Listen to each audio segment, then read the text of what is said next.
Alright, bonjour à tous, mon nom est François Letarte. Bienvenue sur ma chaîne JDRD30, une chaîne consacrée aux jeux de rôle sur table et que je fais. Qu'est-ce que je suis aujourd'hui à vous montrer de proche?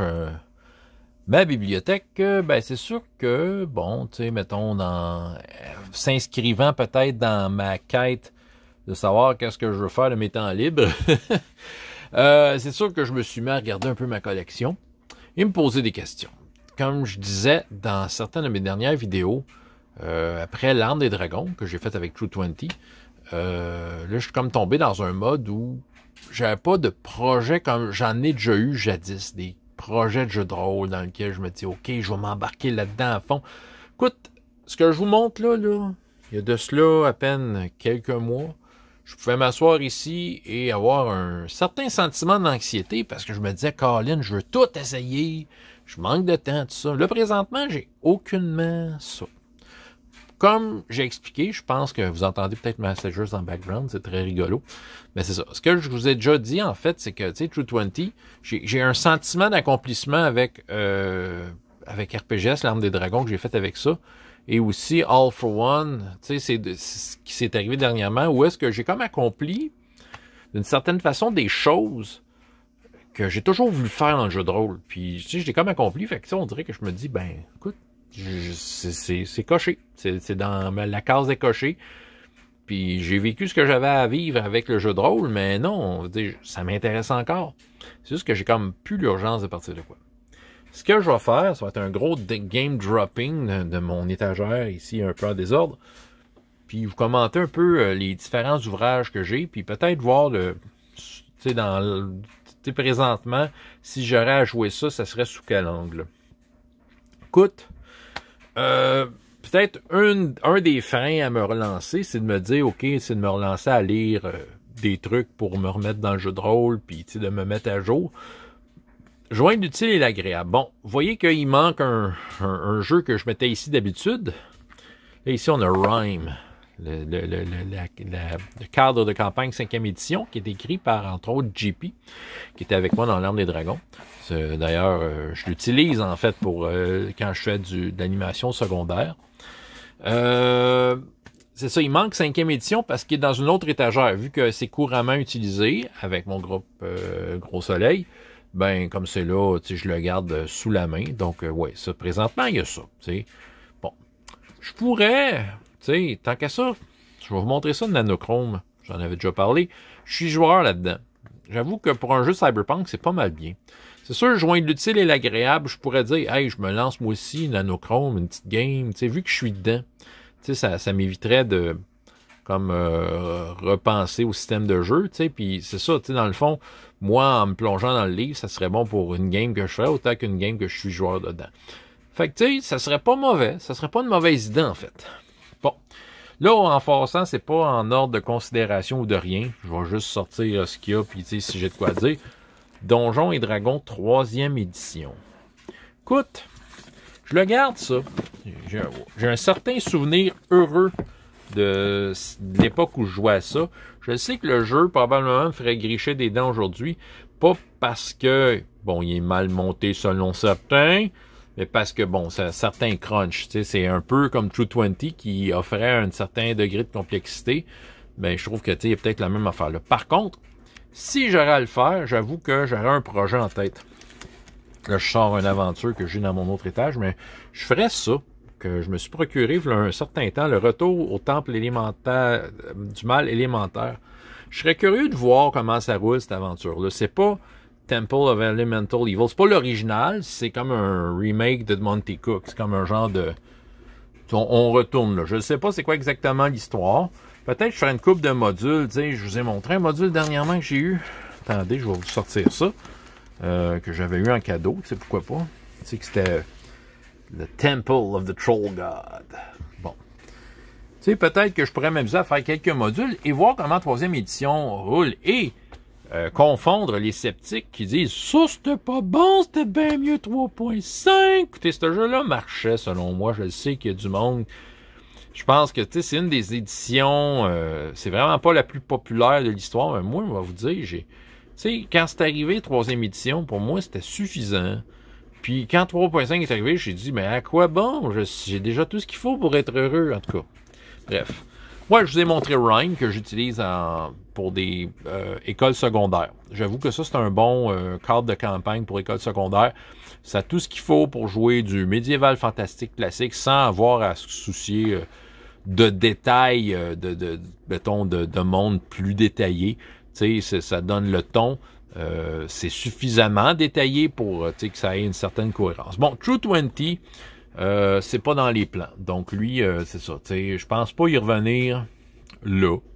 Peut-être un jour, je verrai. Reste qu'il a une place de choix ici, vu qu'il m'a fait vivre de grandes aventures. Défi fantastique, anglais ou français. Ça coûte, c'est sûr, c'est toujours dans une bucket list. C'est sûr qu'il faut falloir que je m'y mette. Est-ce que je vais jouer avec des gens en anglais? Est-ce que je vais jouer avec des gens en français? J'en ai aucune idée parce que, tu sais, je veux dire, j'ai un bassin de joueurs en anglais aussi avec qui j'aimerais rejouer et partager ça. Mais en même temps, j'ai des joueurs en français avec qui j'aimerais rejouer et partager ça. Donc, c'est sûr que j'ai un certain dilemme. Bon, m'y remettre, c'est sûr, c'est le monde de Titan, c'est de me remettre un peu dans l'ambiance. Puis j'avoue que toutes les options, j'aimerais ça les essayer. Okay, je vais vous montrer Stellar Adventure, qui est un peu qui est hors norme, parce que c'est celui de science-fiction. J'en ai déjà parlé un peu de ce jeu-là, c'est la version, c'est ça, science-fiction de Défi Fantastique. Puis ça, probablement, je le ferai avec RPGS 2. Je vais vous le montrer tantôt, je vais vous en parler. Star Wars, je cours pas après les occasions. Je sais que, tu sais, de façon technique, ça, tu sais, je vais être appelé à en refaire. C'est le genre de jeu que je vais toujours aimer. Surtout cette version-là. Qui est la première édition. Écoutez, moi, là, j'aime ça le montrer, ce livre-là. Moi, c'est un first printing de 1987. T'sais, je le garde précieusement. Puis, sérieusement, là, ce jeu-là, j'ai plein de suppléments, je peux vous les montrer, là. Mais je les regarde pas vraiment. Sérieux, là, j'ai juste besoin de ces deux-là. Avec quelques règles que j'ai en tête et peut-être, tu sais, peut-être quelques considérations de petits 6 que je pourrais ramener ici. Mais avec ça, là, j'ai juste besoin de Wikipédia, puis voilà. J'ai tout ce qu'il faut, sérieux. Je laisse aller mon imagination, puis je vais être appelé en enfer. Fait que, tu sais, c'est sûr, je ne cours pas après l'occasion de faire Star Wars. Je sais qu'un jour ou l'autre, je vais en refaire. Ça, je suis pas inquiète. Pourquoi pas All for One, régime diabolique? Tous pour un, régime diabolique. Ouais, là, mon livre en anglais, il est stand-by avec mes livres de donjon, parce que je sais que je vais peut-être être appelé en enfer avec mon groupe. C'est probablement le jeu dont je vous parle comme étant mon jeu préféré ces temps-ci. Ouais, c'est sûr, je pourrais encore là, comme Nanochrome, joindre l'utile et l'agréable, en attendant d'avoir mes games avec ma gang, je pourrais partir une autre campagne, peut-être. Écoute, ça serait pas mauvais. Tu sais, ça me garderait dans ce jeu-là. J'aurais pas à réapprendre le jeu, je serais juste à entretenir quelque chose qui est déjà là et qui me plaît. Disque Monde, non, je pense pas faire ça de sitôt. Ça, je pense que je l'ai acheté surtout pour le lire, pour le plaisir de le lire. C'est GURPS. Je sais que c'est très bien, GURPS. Mais je pense pas jouer à du Disque Monde. C'est pas ça que j'ai dans le goût. C'est l'univers de Terry Pratchett, les annales du Disque Monde. Je suis en train de lire les romans ces temps-ci pour mes enfants. Je trouve ça très divertissant. J'ai l'intention de leur lire ce livre-là. Peut-être qu'un jour, je vais jouer avec mes enfants, qui sait. Reste que, en fait, peut-être juste finir avec GURPS Disque Monde.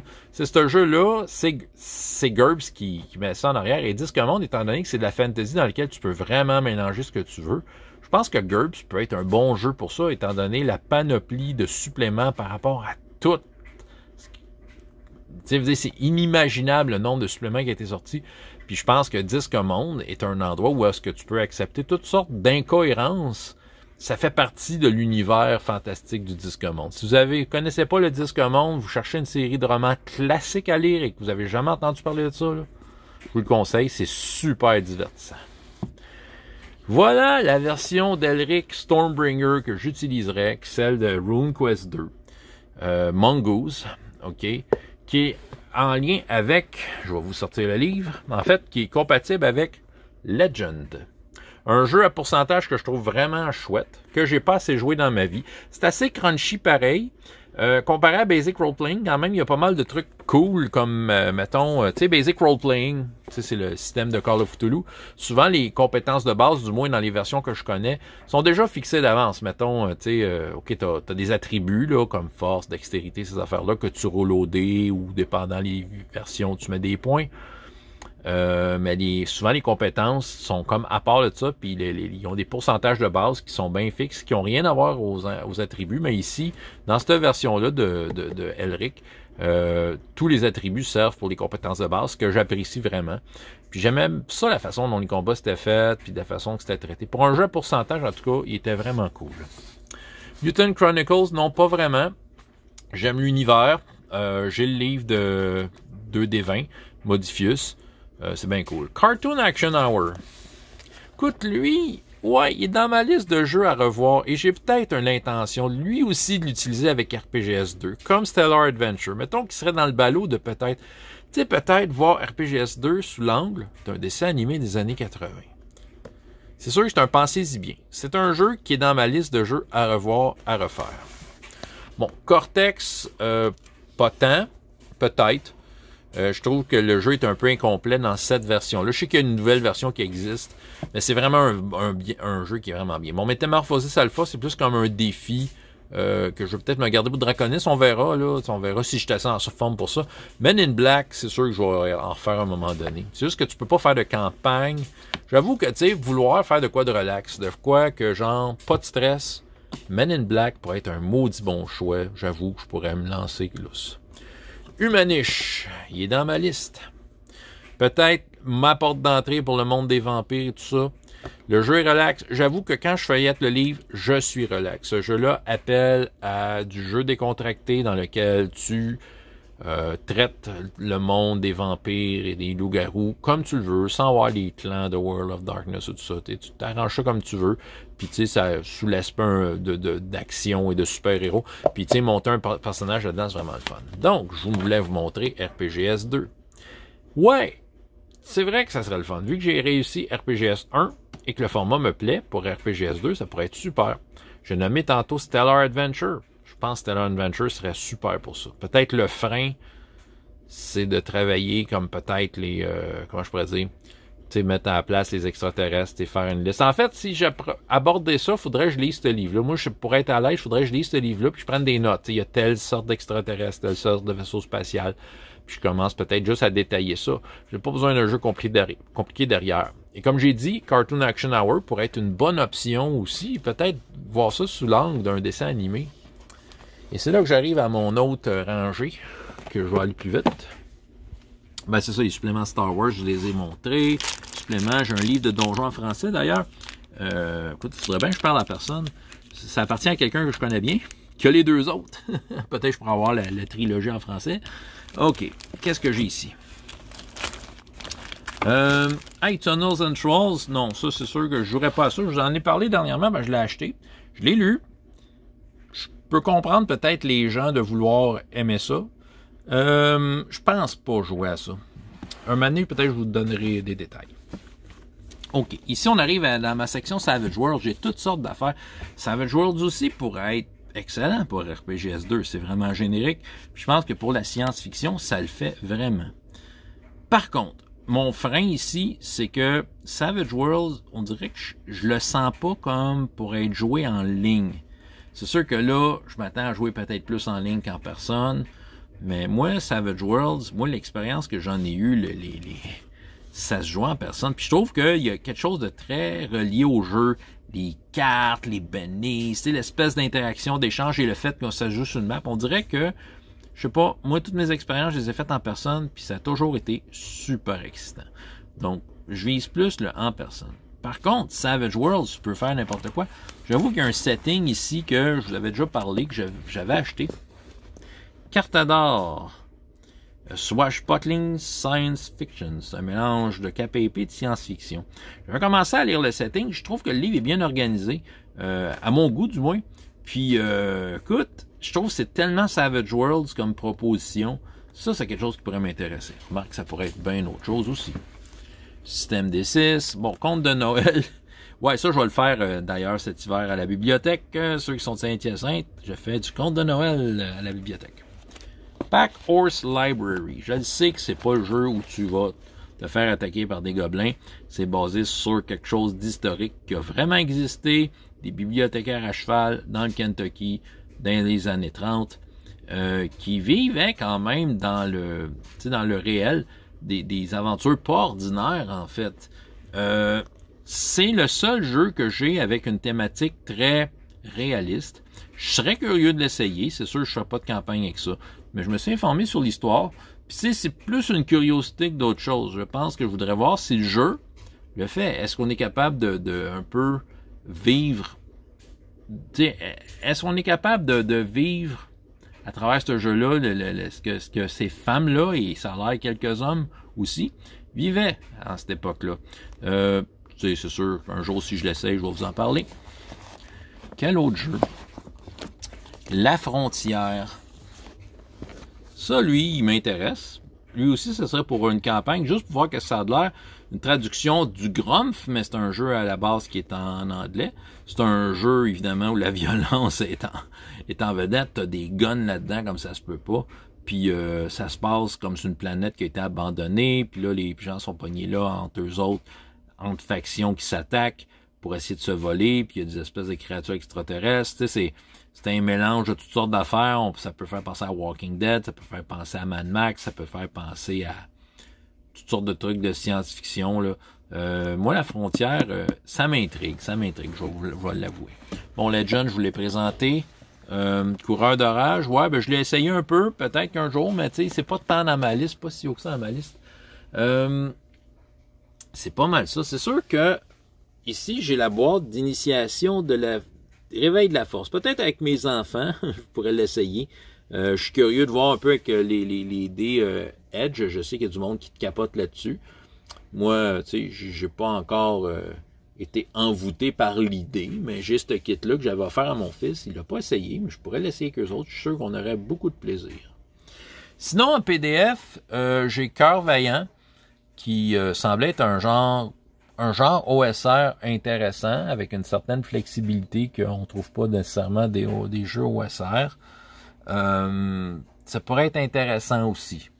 J'essaie de penser. Ben là, présentement, c'est ça. Là, présentement, j'ai quand même de quoi sur le feu. Tu sais, j'ai Donjon 5e, comme j'ai dit, Nanochrome comme joueur, All for One comme joueur ou meneur de jeu.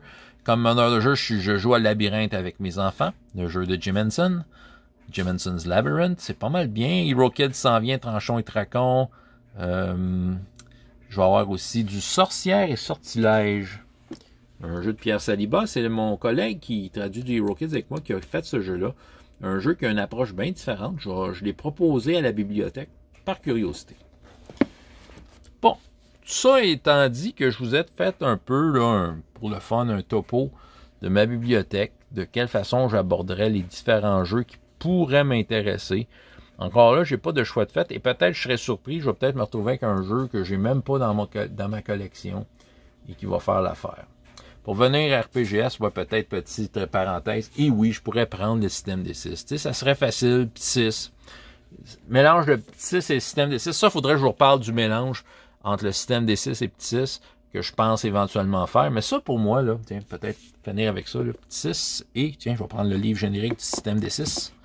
Celui que j'ai à ma possession, du moins. Voilà. Je pense qu'il y a moyen d'aller chercher le meilleur des deux mondes. J'ai essayé, lui, pendant même une vingtaine de sessions, dont une à Draconis. Il y a beaucoup de choses que j'aime, des affaires que je ferais différemment. Et comment je les ferais différemment? Ben, tu sais, j'ai juste à les puiser dans le système des 6 ordinaire qui, selon les options, peut aller chercher quelque chose. C'est quelque chose que, qui se mélange entre les deux. Pour moi, je vois ça, le système des 6, comme étant un peu un hobby. C'est comme avoir une voiture antique dans son garage qu'on veut remonter puis mettre, puis un peu modifier. C'est un peu de même que je le vois. Je m'amuse avec ça. L'expérience 6 m'a ramené un peu dans ce mode-là de vouloir expérimenter avec le système des 6. Par contre, c'est sûr que le système des 6, malgré que je l'aime beaucoup, c'est pas l'attrait du nouveau comme je sais, je fais juste comme rouler un vieil ami si on veut. Mais c'est sûr que mettre RPGS 2 avec ça, là, regardez, ça fait un beau mix. OK, j'ai assez fait de game dropping pour ce soir.